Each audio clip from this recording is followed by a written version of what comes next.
ریکټینګل د دوه سیډونه غټ او دوه سیډونه کچي او دا دی اوول دا خو انډه کې اول رالی واو او دا دی زړه یعنی هارت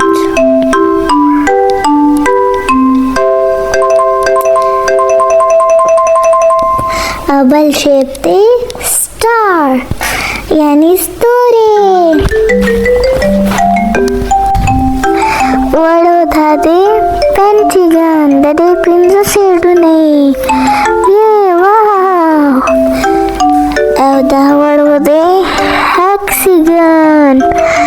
د دې 6 سیډونه او وړو دا نیکسټ شیپ دی Crescent داسې دی لکه سپوږمۍ په شپې کې او وړو دا بل شیپ دی ډایمنډ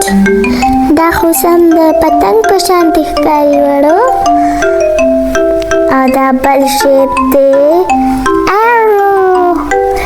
ایرو خو سم ښکلی که نه او وړو بای بای نن موږ زده کړه د 12 شیپونو د ځان خیال ساته په میلاویږو به په نوي ویډیو کې بای بای